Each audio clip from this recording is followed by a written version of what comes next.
Okay, next step we're going to do is show you how to put in that stairwell. And the first line I want you to put in, I do, you do, so just watch for the first section. I'm just going to put in a line that kind of connects these two blocks almost. I'm going to freehand this, but I want you to use your triangle. But I'm just going to put in the rise and run of my steps, so the treads, so to speak.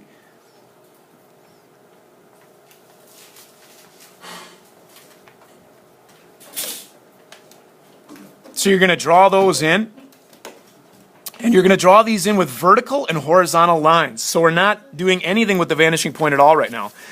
I haven't shared these with you yet, but this is called an eraser shield. And basically what you can use it for is to protect your drawing, but erase sections that you don't want.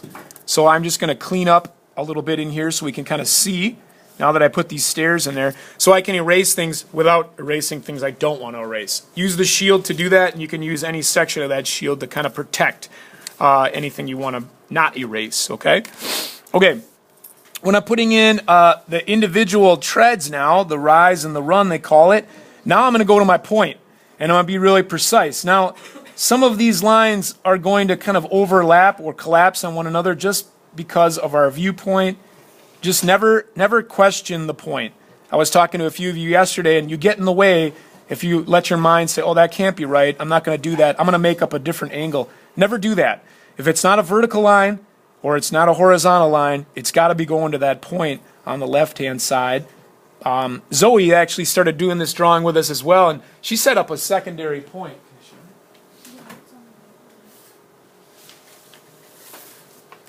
And I said that we didn't do that. We've just been kind of thinking about that point. Where is it, Zoe? On the back of that. On the table. What? Oh. Yeah, so she's got this set up for herself. She made an extension flap, and her point she's got way over here on the left-hand side. So that's where she's bringing these left lines to as a point. For you guys, we are just... Hey, it's awesome, Zoe.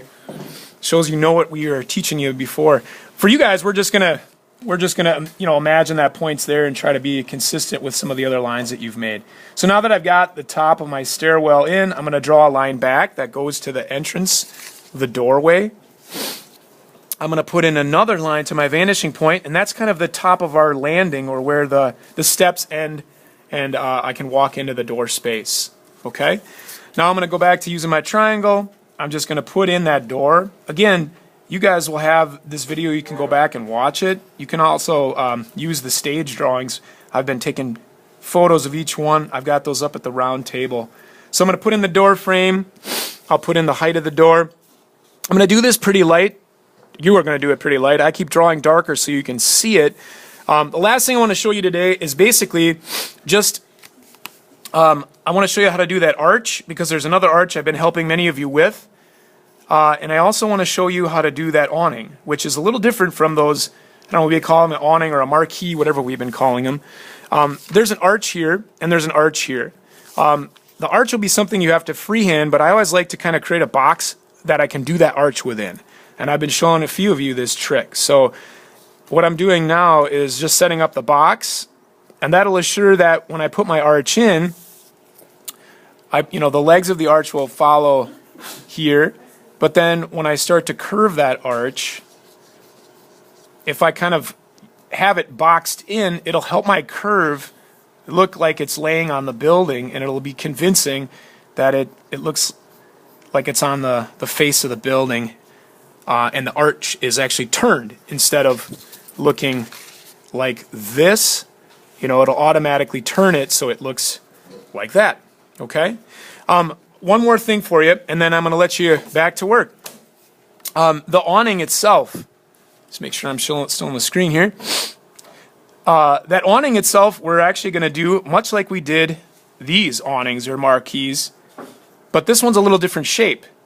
So when I do this one, typically what I like to do is start with the side profile of that. And it's so dark that I can't really see it all that well, but it looks like to me that it kind of goes up. I'm gonna freehand this for the time being here. but it kind of goes up at an angle and then another angle. It's like a, sort of like a fabric arc. None of these angles now are going to the point. I'm just kind of estimating these. This one's vertical. This one I'm kind of making up using my reference. Okay? This one is going to go to that imaginary point that we, or actually this one is going to come straight in like this, horizontal, to the side of our building. And then this one, now we can bring down to our point. And all of these little bends in that canopy or that awning, whatever we want to call it, are going to go down as well. And then I'm just going to duplicate these angles over here and offset it so it looks like it's actually over the building. And I can drop these down. So I can change these angles based on, you know, if it looks right. Right now I'm not really crazy about how that's lining up exactly with that line, so I might shorten this whole thing and shoot for something like that. Okay? But that'll get that awning in place. I can come back with my shield and kind of clean that up. You know, and now that I'm seeing this, I'm realizing I think that bottom needs to go to the point on the left that we just talked about that Zoe's set up for herself. I think it needs to, and then the bottom will as well. So, you know, it's one of those things where if it doesn't look right, it's probably got to go to a point.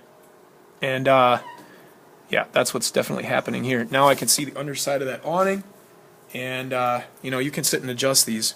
I might even, instead of having this straight up, I might even actually kick this angle out a little bit too.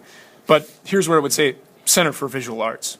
And then I can show, you know, the entrance, the door,